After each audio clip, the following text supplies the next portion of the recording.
If you've been watching the channel for a while, you'll know I enjoy taking on the solo versions of games, or sometimes even just solo-only games. So I figured, let's go ahead and take a look at Deck of Wonders from Furia Games. It is one technically up to 2 players, ages 13 and up, 15 minutes per game, and has a legacy aspect to it. So let me show you how it plays and then get back here for my thoughts on the game. Here we are starting the setup for Deck of Wonders. I am going to show you the setup for Cullen, the Spoiled Prince. He is the first one you battle, and that way I'm not spoiling anything or showing you anything from the later villains that you unlock throughout this game. So when you set up, or after you select a villain, you're going to create the draw pile, the Deck of Wonders. You're going to be grabbing all the cards that are included with the villain. They're going to have their own specific icon that you can kind of see right here. This one kind of looks like a tree. And then you can, in theory, build your own deck of cards from the box of core cards. One of the suggestions, though, is that you take the cards that match the color. So this one has this greenish color. So you are going to just match that. You're going to take all those cards, shuffle them together, and make the deck. So now you'll notice these cards have 2 different sides on the top and bottom. The top part is for you when you play them as the player, and you'll notice the text is right-sided with the card name. The opposite side, that is upside down in regards to the name, is when the villain plays it. So it's going to be possibly a little different power, or maybe a little stronger, or in this instance it doesn't have the priority icon, because the priority icon really only matters when you play it, and I'll get into that when we get into combat. So that is how the cards are laid out.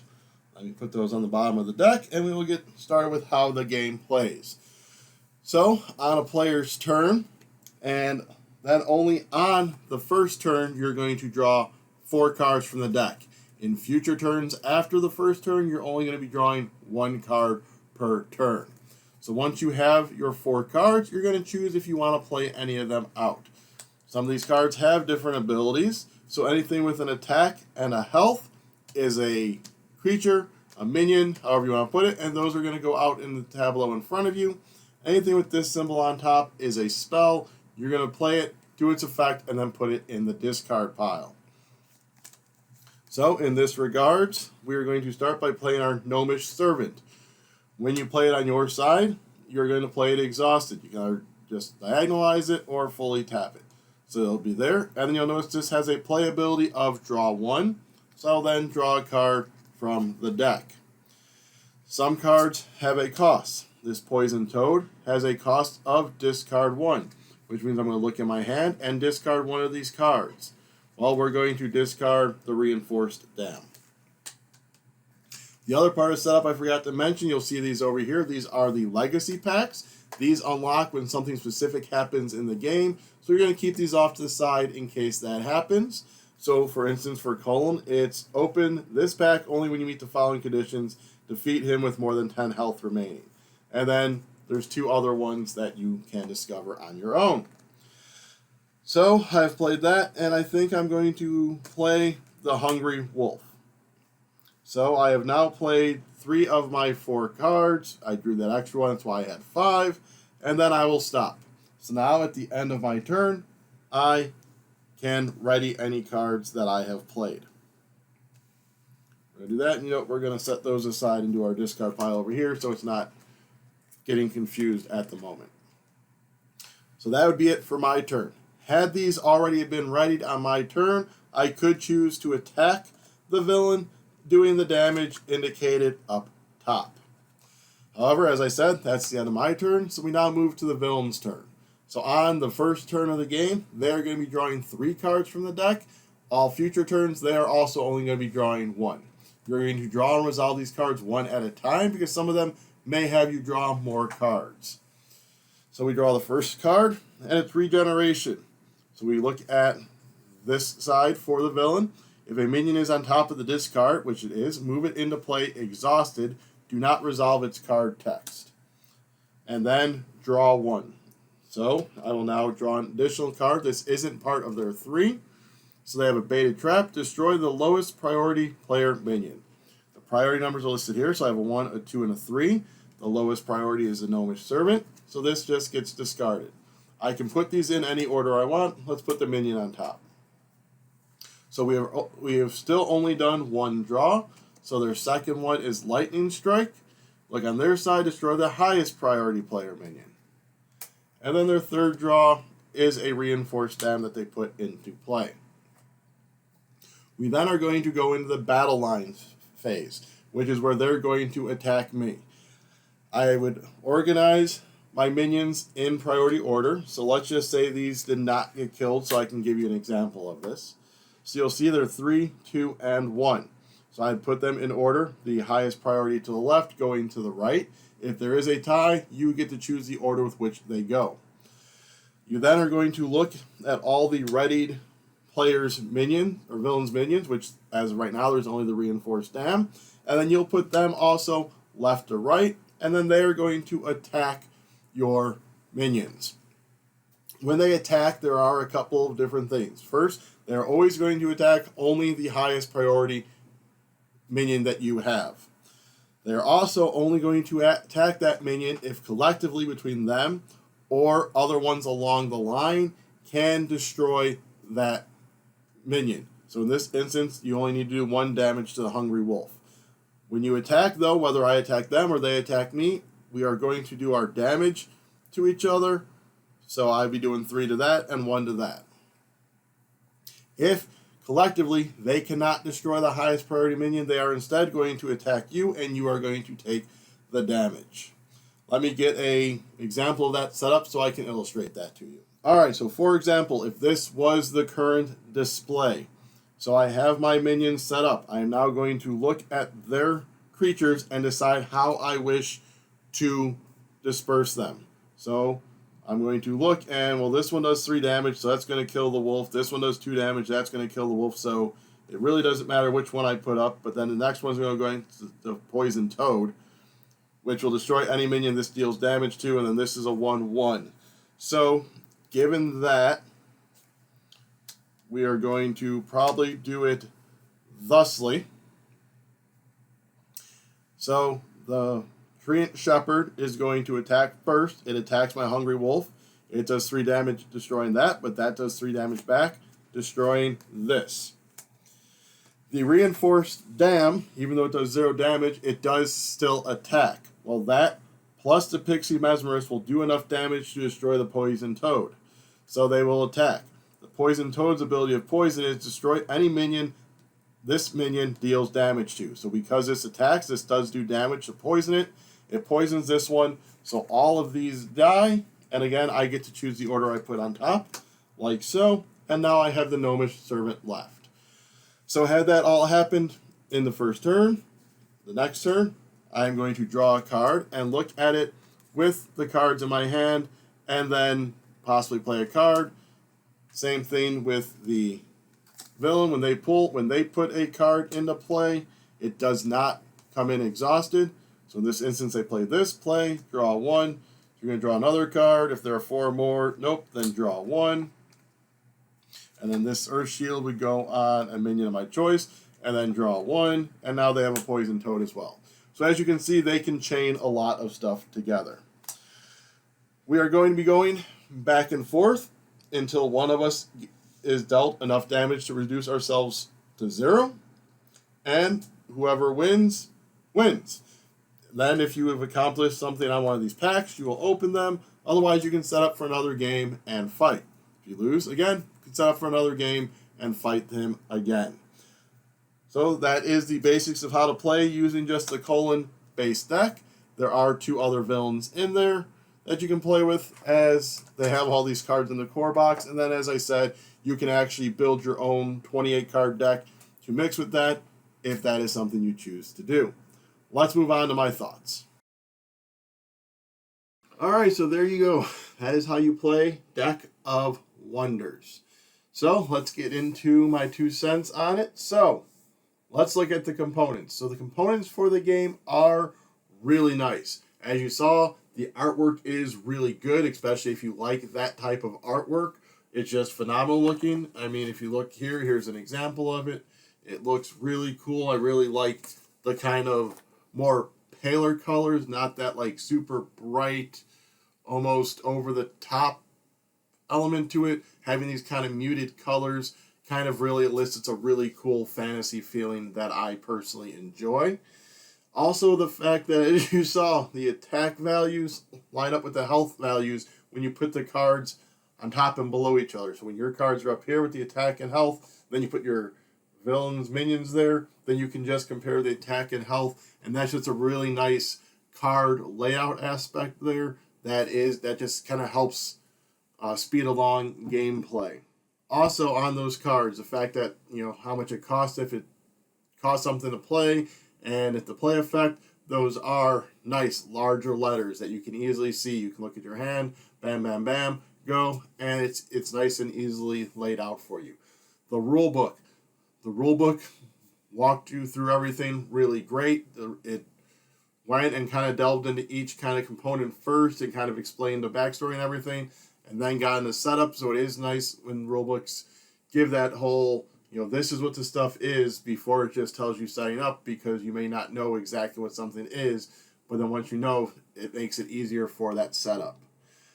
I will say the one gripe I do have about the cards and the components is on some of the cards, especially the villain card. I don't know if you noticed with Cullen's power, that is fairly small print. So if you do have a hard time reading really small letters, that can be an issue.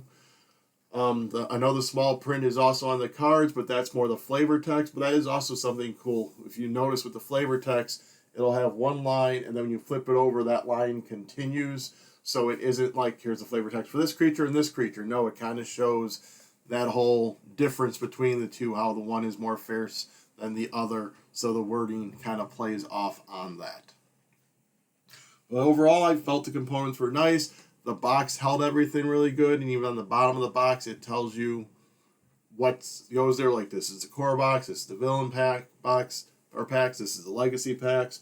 So the box contains everything. The box is really cool and nice and big. If you look at it, here it is. So it's a nice, decent sized box that, as I said, is able to hold everything, and that is helpful. Alright, experience of 2 players. That is something we normally cover. Again, this is mainly a solo game. There is a co-op version of the game. We've not played that. Basically, you each take on a villain, and you're playing in any of your turns at the same time. But I have it here so I can say it exactly. At the start of each player turn, before drawing a card, you can actually pass a card between your hands. So if you notice someone is struggling with something, you can give them a card or back and forth. So there's that co-op element to it, and then you actually have to defeat the villains at the same time. So it is kind of making, like, one person can't just destroy their villain and end the game. If they do knock them down to 0, they just remain at 1 and continue playing. So you are going to be still having to manage with your villain as your opponent or your partner is over here managing their villain. So there is a 2-player option, but we've personally never played it because I did get this for just the solo experience itself. But given how that kind of plays, I feel like that could be a really cool kind of co-op one where you are having to still pay attention to what your partner's doing, and then going back and forth like, hey, they just brought out a big monster. Do you have a big monster you can give me to kind of swap them around stuff? So plus it gives you a way of seeing both villains and how they play, so it expands your knowledge in that realm. Alrighty, so let me get on to the negatives here really quick. So my one biggest negative that sometimes kind of did irritate me and irk me as I played, although while thematic, the deck can be very swingy. So it is, the deck of fates, so you are at the mercy of fate herself, basically.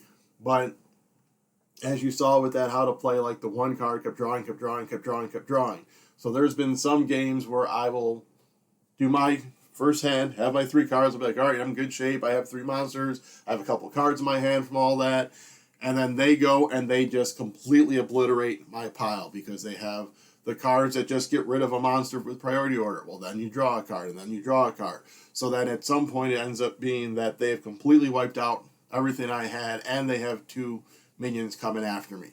So with that swinging nature of it, I could see some people getting aggravated in that you do the setup and you go, and then you just get demolished and just obliterated. I mean, the good thing about this game, though, when it comes to that is once you go through the setup, you're ready to start another game. So even if you do get destroyed, decimated, whatever, well, then you just grab the card, shuffle it up, and start again. There is no more returning the board to its state, having to push this stuff over here. No, it's literally just gather up the cards, shuffle them up, put your health points back, and go. So while it is swingy and like some games can be super short where you can just get bam, and other games can be longer where you win, it is that niceness that it can reset so quickly. The other thing is that I personally, as you noticed, use a cube to track the player health. They do have the 2-card system where they have the health card, and you have the card that shows health, and you move it over and move it down. I personally am not a fan of that health keeping method. They use it in Hero Realms. I didn't like it in Hero Realms. We always just use counters or dice. So in this one, again, you'll notice I have spare cubes laying around. So I just used cubes to track the health because I personally just find that easier and enjoy it more. And when you have a card there, sometimes you might actually bump the card and you're like, where was I? Whereas a cube's a little bit more sturdy and solid with that. But that is really all I have for the negatives. So let's get into the theme. And the theme, as I said, I kind of mentioned it in the negatives, is that you have stolen Fate's deck, and you're escaping, and she's coming after you, and so forth. So you and the villain are both drawing out of this deck. There is, let me grab the rule book again. There is this whole big long story intro that you can read. But yes, basically you have the deck of Fate. So that is thematic then when the deck does punish you because, you know, it's fate. You're just fated to get destroyed that game. But then the next game, you may just absolutely destroy the villain. Like, I lucked out the very first game I played. I just ran roughshod right over the villain. I'm like, oh, well, that seems easy. Cool. And then I lost like 8 games in a row. I'm like, all right, so I got lucky. Got it. So it is that whole, you know, you are going to be the whims of fate, but there are ways you can kind of mitigate that with that battle line phase, you know. Yeah, the villains are going to attack you, but you can, and you have to set up your monsters in a certain way, but you can prioritize how the villains' minions attack you so you can possibly take out more with one creature. Like the one creature that's a 5/3, well then I'm going to put a bunch of small ones, and then the big one, he'll take out all the small ones and take the big one, so your one monster might take out 3 of their minions. So there is that way of kind of mitigating that. I mean, sometimes Fate's just going to kick you, and when they kick you, they're going to kick you hard. But sometimes you might be able to just skirt Fate a little bit, and that's one of the cool elements in this game, is just trying to, that little bit of tactical element that they've added in, just kind of maneuvering it around, and really knowing when to play those cards, because the one Forest Troll, it's a really great creature, but you have to discard 2 cards. Well, one of the cool things that you can do is if you have is you can wait until you get a regeneration in your hand, use the troll to discard for something else, put them on top, bam, regenerate the troll back out to the field. So that is really cool. So you can try and manipulate that deck to work with the cards you get and the cards you have. And then when you discard them, how you can put the monsters how you want in the order. So that might change. Like when it's going to be when it's your turn and you're putting monsters in, well, you want to make sure something small and easy to kill is on top, because that way, in case the villain draws that regeneration card, they're going to get a crummy little 1/1 monster, whatever. However, if you destroy ones on the villain's turn, maybe you're going to put that better monster up top, because hopefully you're going to draw a regeneration, or maybe you have in your hand, or just being able to know those cards and being able to manipulate certain things to possibly benefit you if you do get that luck of the draw. So kind of trying to stack the deck in a way. The other thing is there's 3 villains in the box, and each one plays different. There is, as I said, a set of cards made to go with those villains. You can make your deck however you want, which kind of is really good for the replayability, but each villain has their own deck, but then a deck from the core box, and each one of those kind of plays differently and requires you to kind of manage how you're going to go about playing your cards a certain way, because mild spoiler alert, those legacy packs that you have to unlock, you have to do certain things to unlock them. So I'll give you the first one. Is one of Colin's deck is defeat him when you still have 10 or more health. Cool. So when you defeat him, 10 or more health, you unlock this envelope and you see what's inside. But the other villains might not have that requirement. They might have a different requirement of like, maybe get this person in here and then you do this, or utilize this, or let this happen to you, or various things like that. So you can't just get into one place of, all right, I'm just going to get all the things out, attack them, defeat them, I win. I mean, you can do that just to win if you want, but then you aren't unlocking possibly cooler cards, other rule elements, getting to that end game of the faded forms of each one, which is what you're really trying to do, is you're trying to get to that faded form of each one and defeat them. So with the fact that each villain has that little alternate thing, and those legacy packs advance the story in a certain way, and then so whatever they give you kind of relates to that story, so it's like you're unlocking more of these elements, so that really helps immerse you in that theme, and stuff happens thematically, and not just to be like, we needed to unlock some cards, so here, it's just because of this. No, there's a reason behind each one, which is a really nice touch on it. And finally, we're going to wrap up with Smoothness. This plays very smooth and quick. The longest things and the roughest things are that first turn where you're drawing 4 and playing, and then you draw 3 for the villain and play them, and then the battle lines phase. But even that you can mitigate in a way, because normally you're just draw a card, look at your hand, possibly play a card. Villain, draw a card, put it out, and battle lines phase. And for that battle lines phase, yes, you arrange them in priority order, so you can get ahead of that by, when you lay them down in front of you, put them in priority order that way you don't have to worry about it in the battle lines phase, and you can keep seeing.